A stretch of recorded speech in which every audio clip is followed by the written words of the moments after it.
Oh, it's so good to have one of my former students, but now has the student has become the master kind of scenario here.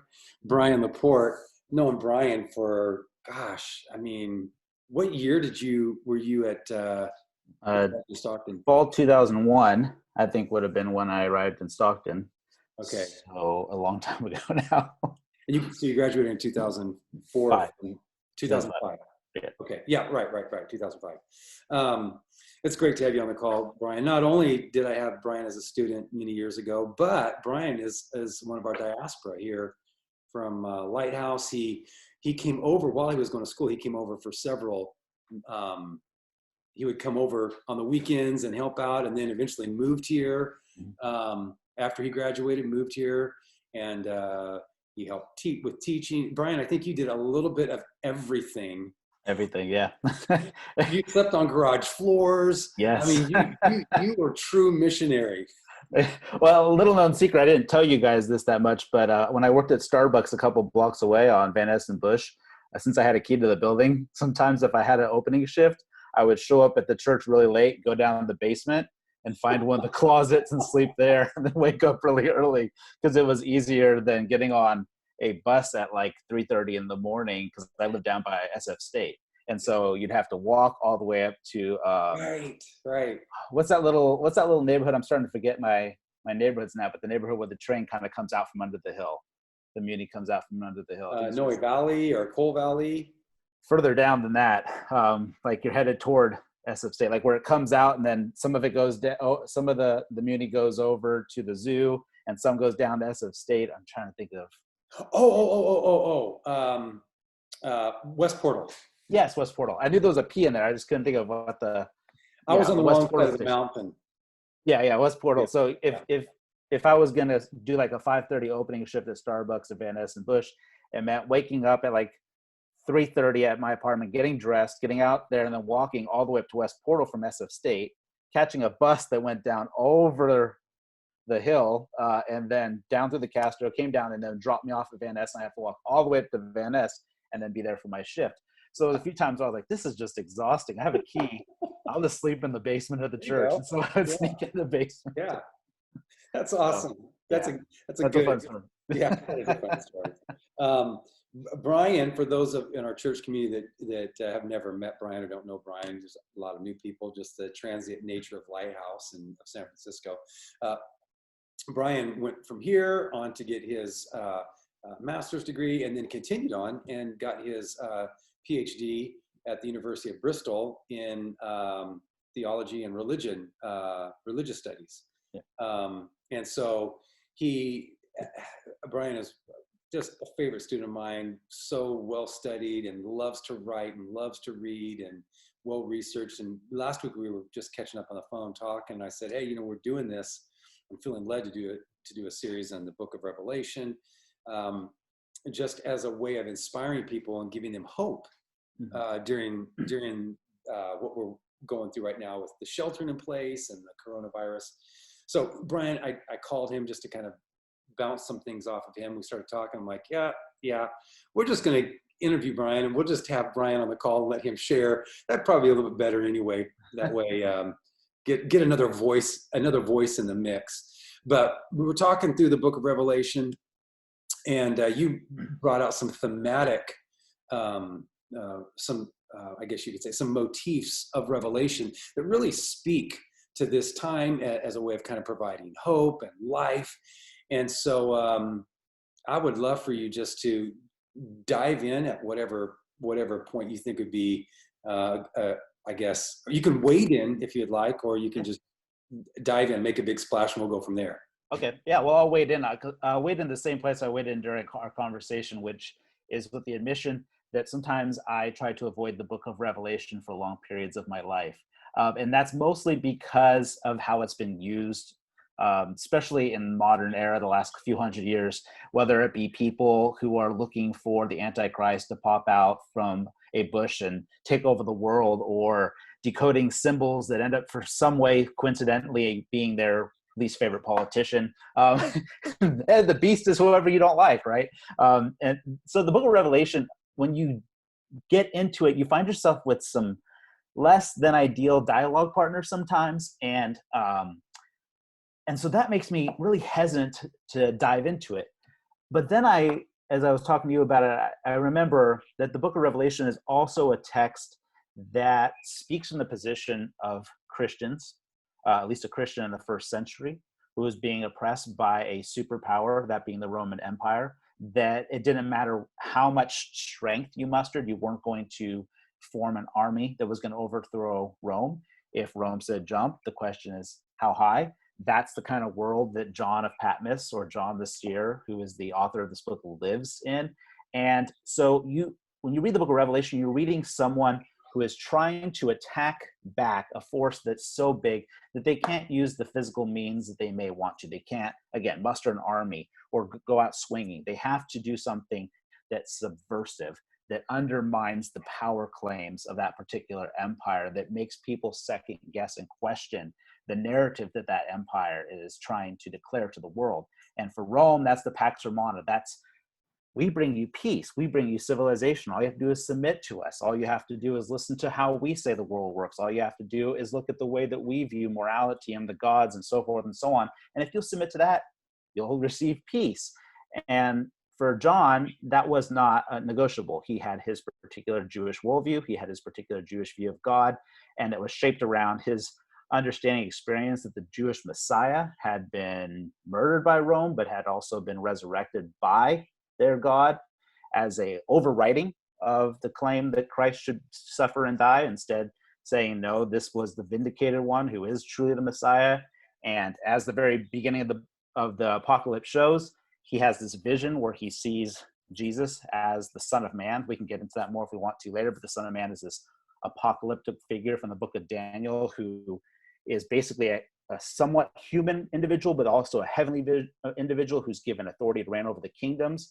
And in the very beginning, that first chapter, he sees Jesus as the Son of Man who has authority over the kingdoms. And that brings in the question, if the Creator God has chosen this crucified one to be the real ruler of the world, then maybe Rome's narrative is incorrect. And when you think of it that way, suddenly you have a new posture toward the book. It's not about guessing the end of the world or who the Antichrist is or what 666 stands for, but it's listening to the voice of the downtrodden, listening to the voice of the oppressed, listening to someone who's been literally exiled to an island for his, what we consider today, religious beliefs, and letting that marginalized voice have a voice that's center stage. And so that's why I think, even though Revelation's use can bother me, Revelation itself does somehow pull me back into the conversation. Yeah. Let's talk. Revelation, of course, along with one other book in the Bible, is considered to be apocalyptic. That other book being Daniel, right, has apocalyptic literary features to it, chapters.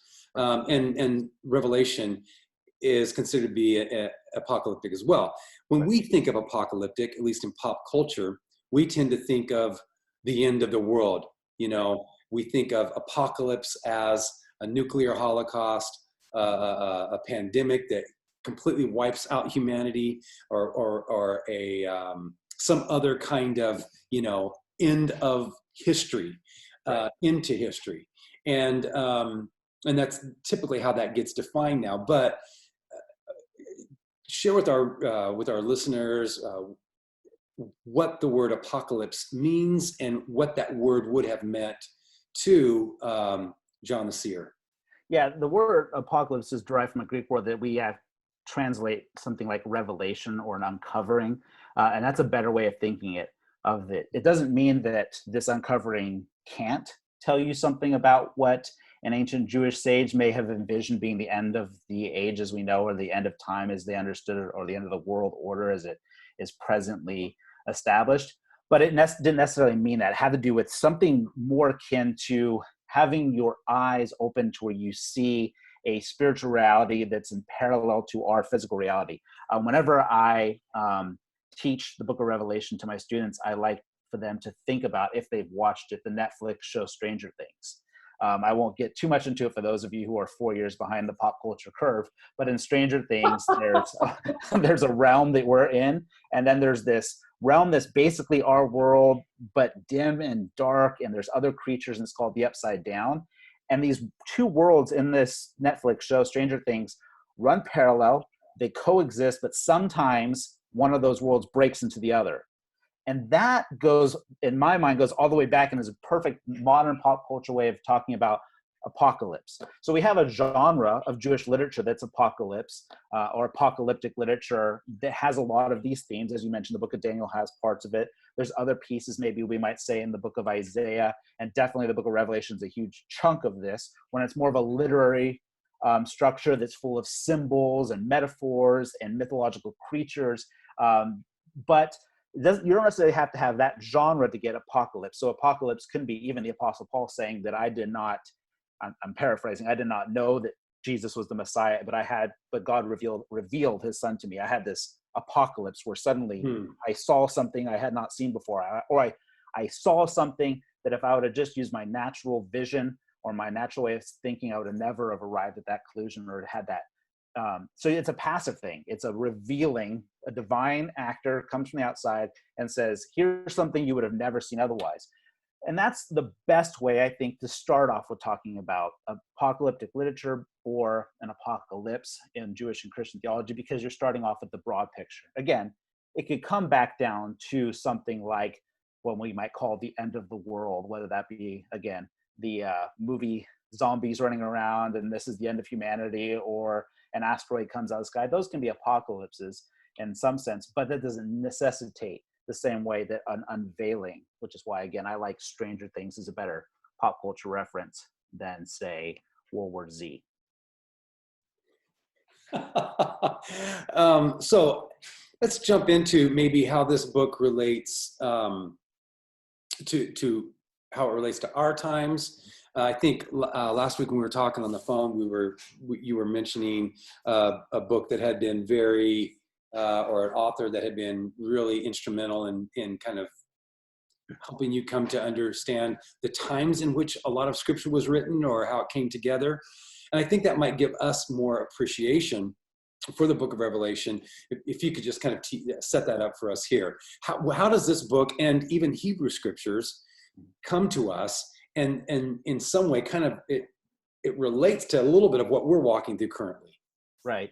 Yeah, the author is David M. Carr. His book, Holy Resilience, The Bible's Traumatic Origins, has been very helpful for me as I've tried to shape my own understanding of the Bible, its origination, its organization, but then also to teach it to students. I often teach students who come from a variety of Christian and non-Christian backgrounds, non-religious backgrounds. And so when I put a class together, I have to ask, what kind of class can I teach that will be beneficial to students from a variety of backgrounds?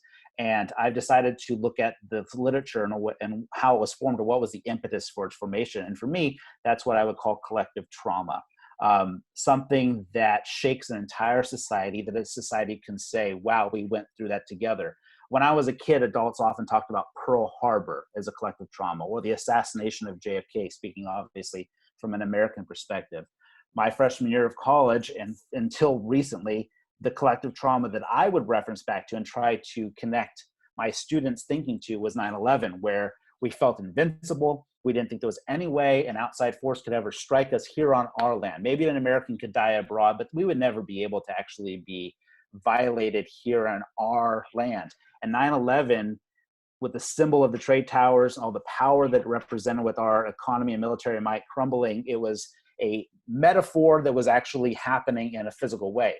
And so I've tried to explain that to my students over the years. It hasn't quite resonated for them recently because none of them were born yet.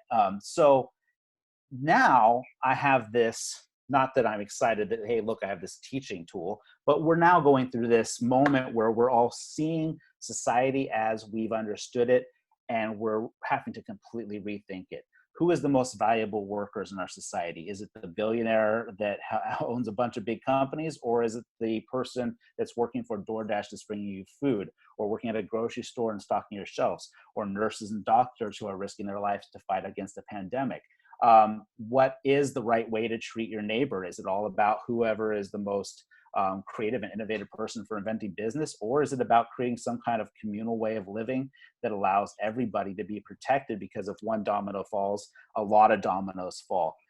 We could get into a lot of different things this pandemic's exposing, but the reason why these various things, whether it be Pearl Harbor or 9/11 or the pandemic, bring my mind back to Revelation and bring my mind back to Apocalypse, is because Apocalypse, again, is an exposing.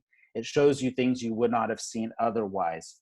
And this literature, not just the book of Revelation, but in my argument, the entire New Testament and the entire Old Testament, as Christians call it, or the Tanakh as Jews call it, is shaped by these kind of traumatic experiences. We might even say apocalypses. So for the Hebrew Bible, the Old Testament, a lot of the material that you read was written by the time that in the 6th century, the Babylonian Empire came in to Jerusalem, wiped out Jerusalem, wiped out the temple that was attributed to being built by David's son Solomon, and took a bunch of young, educated Jewish boys about a decade later and dragged them off to Babylon for a generation.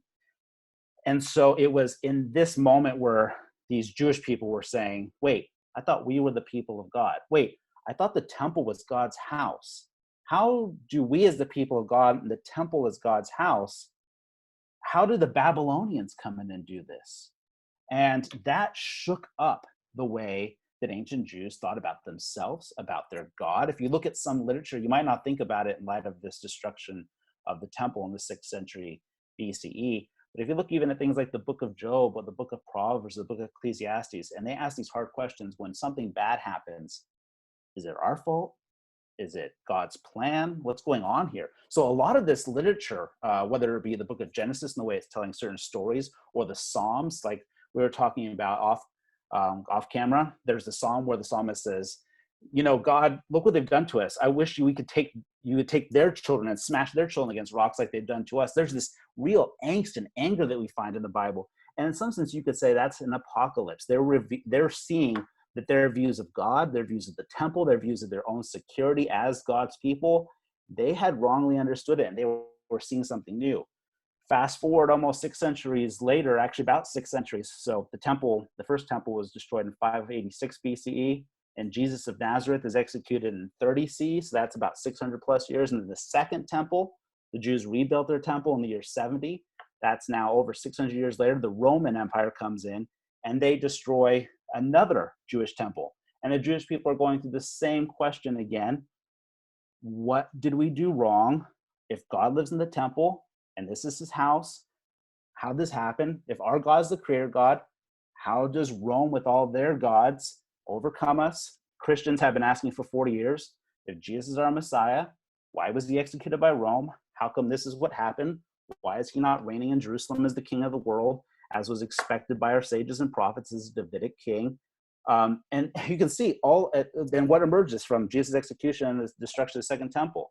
Most scholars think the writings of Paul come after Jesus' execution, and then the Gospels come right around the same time that the temple's being destroyed. So they're looking at this trauma, and it's forcing them to process their world and writing out stuff. And so if we didn't have these traumatic events, what these collective traumas that shook up ancient Jewish and Christian thinkers, we wouldn't have a lot of the scriptures that we call the Old and New Testament at all.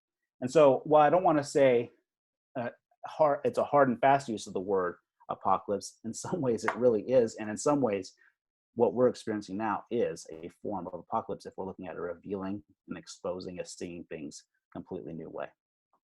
Yeah, which brings up the point when we were talking about, you know, there's the kind of our attention gets thrown to the end of the world, this one event when history ends, da da da.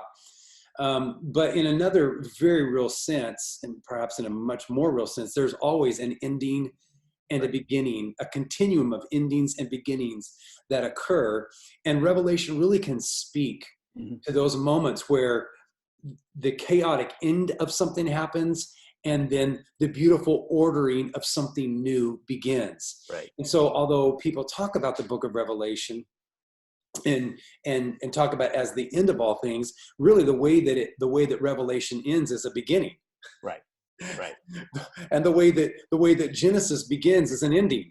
Right. You know, it's the ending of a garden, and that starts the beginning of, that's how Genesis begins. And it's the ending of the world that starts the beginning of how and that's really how Revelation sets. So it's this continuum of ending and beginning that we as a collective Earth, the family of the globe, the family of Earth, are experiencing everywhere, whether it's in tribes or in first world countries or third world or developing countries. Everyone's experiencing this kind of isolation, living on, like I mentioned it on Sunday, living on, it's like we're all living on an Alcatraz, you know. Right. And John, actually, the seer, was the Yeah. first Alcatraz guy. He Right. wrote something from Alcatraz. Right. Patmos is the Yes, Alcatraz before Alcatraz is cool. Yeah. right. So I would love you just kind of to speak to that, the notion of endings and how and what Revelation speaks to us about that. Right. And yeah. My job here at teach at a high school, so I teach religious studies. Some of it's biblical literature, but some of it's comparative religion. And often people think of cyclical time as being something that's kind of in the domain of Hindu and Buddhist thought only. But I do think that Jewish and Christian thought has strong cyclical motifs as well. We just talked about how the Babylonians destroyed the first temple and how that was seen as a horrific thing. And it's interesting to me that in the book of Revelation, several times, the seer keeps on talking about Babylon this, Babylon that, and Babylon eventually falls in his vision. And most scholars think Babylon is not Babylon is Babylon, but it's Babylon is Rome. He knows better than to write a letter and send it with outright blasting Rome, who has him isolated on an island. Yeah, it'd be a bad idea. And so he talks about Babylon, but all of his readers would have gone, wait, Babylon was the empire that destroyed the first temple. And why is he upset with Babylon? Babylon's gone. Oh, this is about the new Babylon, the Babylon named Rome that has destroyed the second temple. And what this really does is it brings to light a Jewish motif that has the concept of a kind of what we call a resurrecting and dying empire, or a resurrecting and dying evil empire, if you will, to take kind of Star Wars language. And if you look back in the book of Daniel, he has these visions, such as this giant statue that has these multiple layers. And eventually he reveals that these are multiple kingdoms and one comes after the other, comes after the other. Most scholars look back and they think it might be the Persians, followed by a couple manifestations of the Greeks, then the Romans, or some amalgamation of different empires. But the idea was just because one empire falls doesn't mean that the force that was behind that empire is gone. So the Persians may go, but if you know Jewish history, the Persians were subjugated the Jews when they're gone. The Greeks subjugated the Jews when they're gone. The Romans subjugated the Jews. And so this empire just keeps on resurrecting, if you will, keeps on coming back. And that's important for us to recognize, that there's inherently within the book of Revelation and within Jewish and Christian thought, the idea that there's this cycle of the evil that will collapse and it will start a brand new world. Now, does Christian theology today have a sense that someday finally that empire will have its last hurrah? Whatever that empire is, whatever that means, will have its final moment? Yes. As you mentioned, the book of Revelation ends with, Babylon falls, and then the new Jerusalem, not Jerusalem that's built by human hands, but a heavenly city, will come down and take complete authority over the kingdoms of the world. Christ will be at the center of that. And so there is a finality to it that cycle points to. So it is kind of a linear cycle, if you will, but it's still a cycle. And that's what's really important for us to recognize, is that Apocalypse has a reoccurring theme of revealing, seeing the world as it is. The world as it is exposed for being anti-God, and we might say even now anti-Christ. That world, it collapses on itself. All the power claims that are made, whether it be, hey, we have the biggest military, therefore we're the greatest. Hey, we have the biggest economy, therefore we're the greatest. Those are exposed.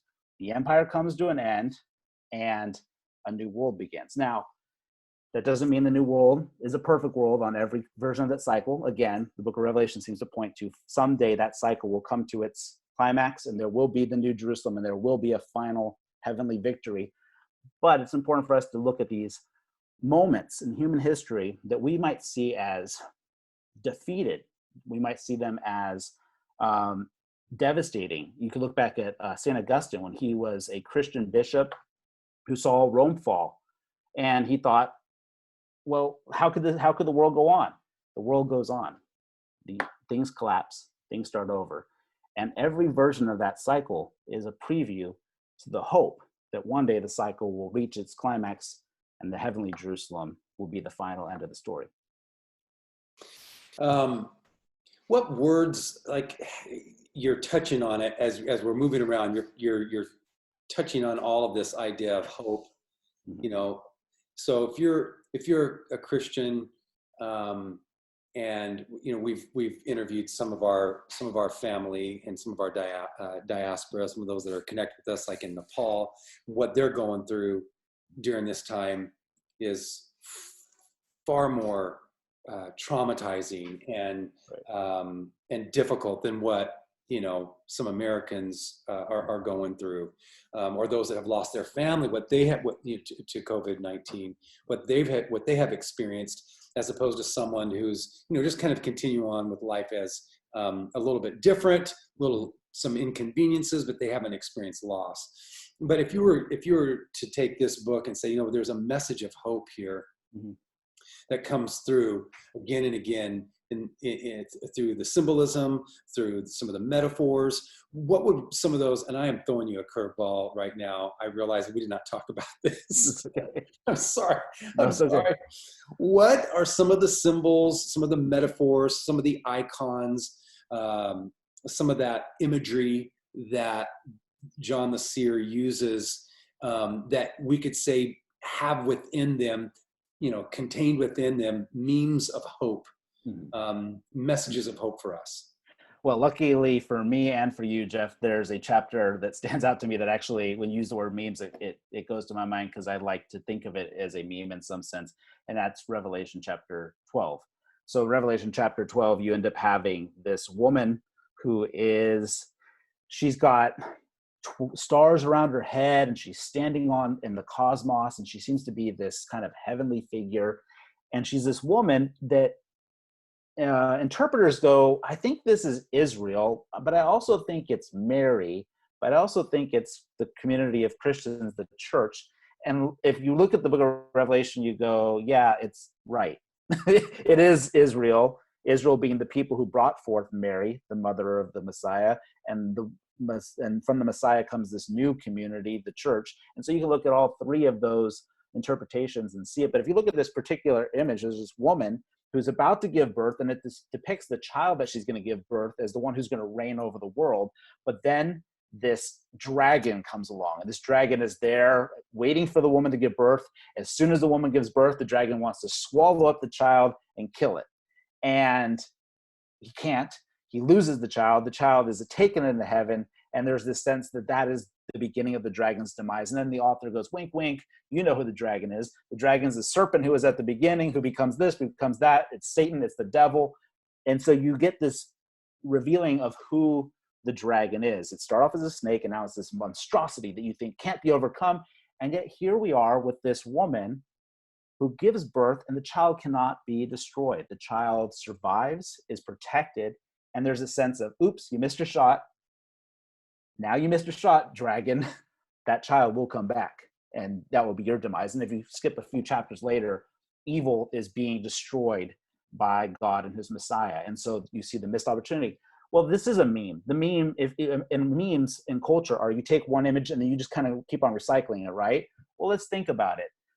He's using the meme of the serpent who turns into a tempter demon, who turns into now a dragon, to show the increased intensity of this being. That's a meme. He's using the same image, but beefing it up each time. He's using the woman to talk about Israel, the people who brought forth the Messiah, but also as Mary, the woman who actually herself brought forth the Messiah, who gives way to the church, who is the people that brings the Messiah into the world. And even there's human actors in there. If you listen to the story of Mary giving birth and there being this evil force, if you look at the dragon has royal crowns on its multiple heads, so that this, some people think, well, that sounds like Herod the Great from the Christmas story in Matthew. Herod the Great wants to kill the child. He misses his opportunity, and now the king has entered the world. It's a fascinating image because there's so many different biblical narratives from the Hebrew scriptures and already Christian stories about Jesus that are being interwoven. If you try to find one meaning, you're going to miss the point. There's multiple meanings colliding at once. But what stands out to me is in smack dab in the middle of the book, the child's born and the dragon misses his shot. And that means that the time is ticking for the dragon, that eventually the dragon's not going to be able to have a shot at this child. The child has become the king of the world. And then, so if you're looking for hope, you turn to the several more chapters later, the dragon is eventually defeated. And I know I talked about the cyclical thing, but the cycle comes to an end. The dragon is defeated, and death is defeated. Death is personified. Paul in his letters personifies death, and the book of Revelation personifies death as the enemy of humanity. And interestingly enough, when it talks about the lake of fire, which probably many people who grew up in Christian communities have nightmares about, ooh, the lake of fire, but it's not a bunch of humans being tossed in the lake of fire. It's the beast, and it's death itself, the enemy of humanity, that's being tossed into the lake of fire. So Christ is victorious and God is victorious. And you flip the page, the beast, which is this anti-human force, death, which is always seems to be the final victor over humanity. Both of those things are destroyed. And what is there left? There's the New Jerusalem. And in the middle of the New Jerusalem, there's the tree of life. And from the tree of life, there's a river that flows. And all of a sudden we have Eden again. But we also have Eden is developed into a civilization that is a Jerusalem that comes from heaven. And we have the Messiah there, so that the victory has happened and the King of Kings is being seen as the King of Kings and reigning over all. And that's the way the book begins. So much so that if you look at the end, the seer is going, yeah, yes, let this happen. Let this come. And right now, come on, let's do this. Let's do this. And so there is that final word.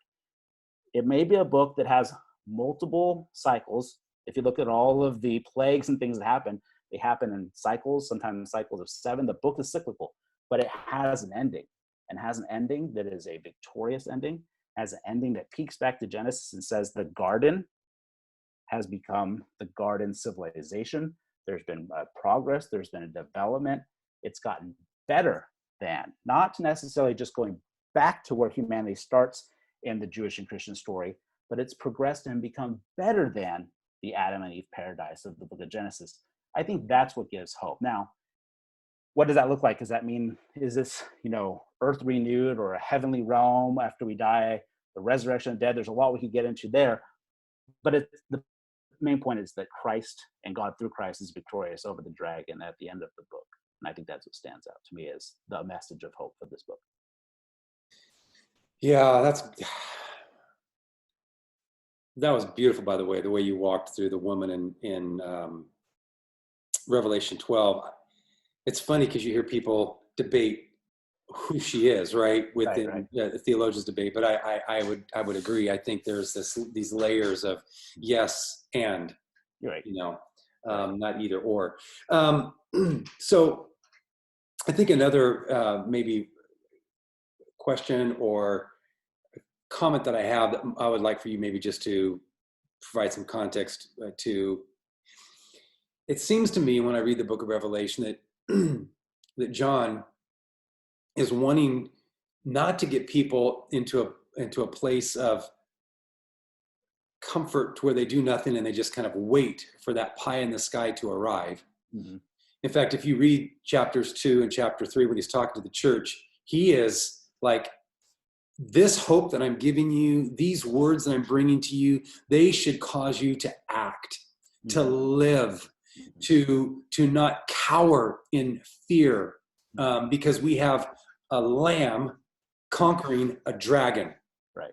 And the lamb, the meek, the humble, that picture of the church is like we're the martyrs, is going to become this thing that overpowers and overtakes the monstrous dragon of Revelation. So, I've experienced, of course, growing up in somewhat of an apocalyptic Christian movement, where I found myself oftentimes just in a state of paralysis, like he's coming in 30 minutes, dear God, there's nothing to do. Or, feeling like the world is so big, right, and the church is so tiny. There's nothing to do but just kind of, we even sang this song called "Hold the Fort, for I Am Coming." The imagery there, just holding on by just if we can just hold on till God gets here, it's like the last man standing. Right. Yeah. From your perspective, as you look at Revelation, how is it challenging us to rise up and to live with this kind of, hope invictus, this, undefeated way about us, even though we may sense that we're in a difficult time? Right. As you're saying this, and you bring it back to the second and third chapter, where all of a sudden you go from this introductory vision where the seer who's on the island sees the resurrected Christ. And if you take the time to read through that chapter, it's amazing. Like Jesus has like fire eyes and white hair, and he's just like kind of a terrifying figure for a second. You're thinking, oh, wow, what is going to go on? And then immediately he goes, oh, and I have some messages for the churches. And you're like, okay, so we just jump from an apocalypse to like a series of small epistles or letters. What's going on here? But if you notice, he doesn't say to the Christian church everywhere, here's my apocalyptic vision. He says, hey, I have a message for Ephesus. Hey, I have a message for Smyrna. Hey, I have a message for Pergamum, so forth and so on. All of these churches were in a small geographical location, Asia Minor, which is now modern day Turkey.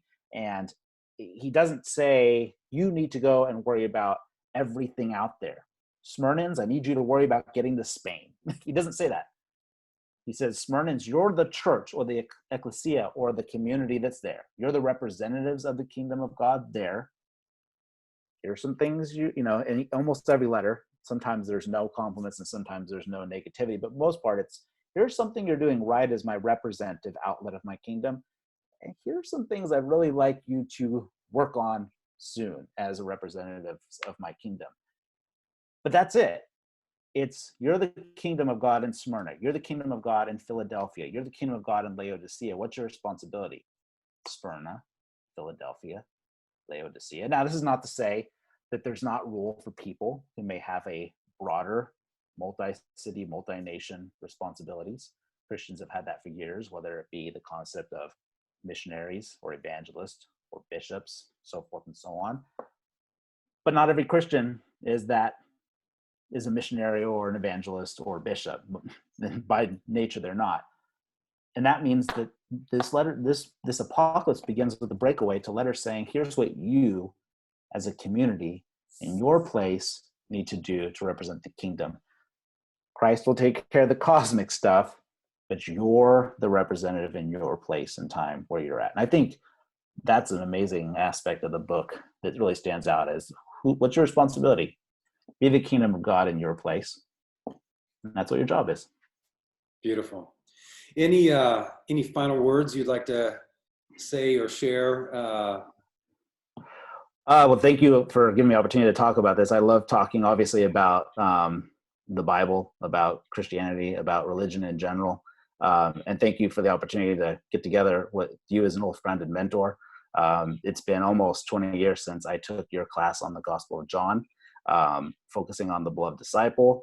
And at that moment, I had known that the Bible was an important book, and I had been learning the Bible as a book that you go and you find the particular passages that you can collect together that prove your point, what people call proof texting.